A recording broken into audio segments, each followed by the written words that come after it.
संयुक्त किसान मोर्चा व कामगार संघटनांद्वारे विजेच्या प्रीपेड मीटरला विरोध. पत्रकार परिषदेच्या माध्यमातून दर्शवला विरोध. उत्तर प्रदेश व बिहार येथे 3 वर्षापासून प्रीपेड मीटर आहेत. अद्यापही बिलिंग दुप्पट तिप्पट व त्याहून जास्त अशी तक्रार आहे. मीटर जंपिंगच्या तक्रारी आहेत. बिहारमध्ये सध्या पैसे भरून रिचार्ज होत नाही, वीज पुरवठा सुरू होत नाही. हरियाणा, गुजरात व राजस्थान येथे समान तक्रारी आहेत. राजस्थानमधील 60 ते 70 वीज ग्राहकांनी पोस्टपेड हाच पर्याय स्वीकारला आहे.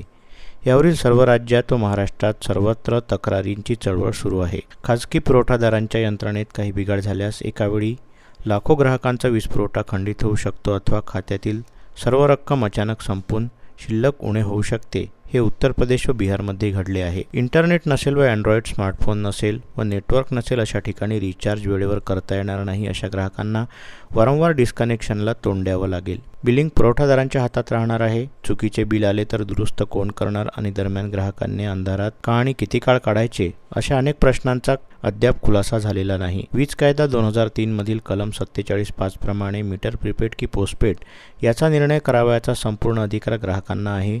कोणतीही वितरण कंपनी प्रीपेडची सक्ती करू शकत नाही. तरीही महाराष्ट्रात सक्तीने सर्वांना प्रीपेड मीटर लावण्याचा घाट घातला गेला आहे.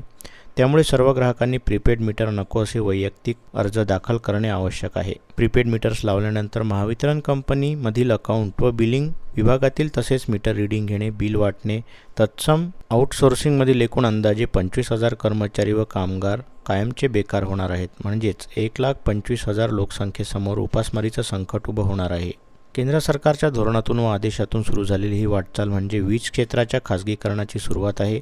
वीज ही अत्यावश्यक सेवा राहणार नाही. केंद्र सरकारच्या धोरणानुसार भावी काळात वीज ही खुल्या बाजारपेठेतील विक्रीची वस्तू होईल. ग्राहक ही सेवा देणारी शासकीय कंपनी हे नाते संपेल. विक्रेता आणि खरीददार हे नाते सुरू होईल. सर्वसामान्य 2 कोटीहून अधिक ग्राहक या धोरणाचे बळी ठरतील असे यावेळी सांगण्यात आले. डॉक्टर बाबासाहेब आंबेडकर स्मारक इरविन चौक येथून निघेल. यासोबतच आम्हाला आमचे जुनेच मीटर राहू द्या हे सुद्धा त्या अमान्य अर्जामध्ये आहे. आम्हाला आत्तापर्यंतची जी काही भाडेवाढ आहे ती अमान्य आहे. प्रस्तावित भाडेवाढ हे सुद्धा अमान्य आहे. आणि हा मोर्चाला आम्ही वीज ग्राहक जनमोर्चा असे नाव दिलेले आहे.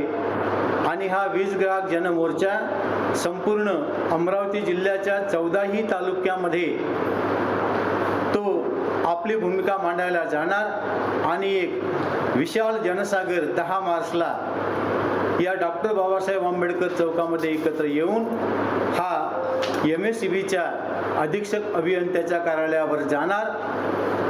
वीज अधिनियमाप्रमाणे या वीज ग्राहकाला कोणते मीटर घ्यावे आणि कोणते घेऊ नये हा त्याचा अधिकार आहे.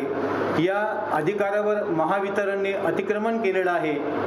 केवळ यासाठी की त्यांना प्रीपेड मीटर बसवायचेच आहेत आणि यातून त्याला हे खाजगीकरणाकडे वळवायचं आहे. आणि या खाजगीकरणालाही विरोध म्हणूनही हा जनसागर 10 मार्चला अधीक्षक अभियंत्याच्या कार्यालयावर जाईल.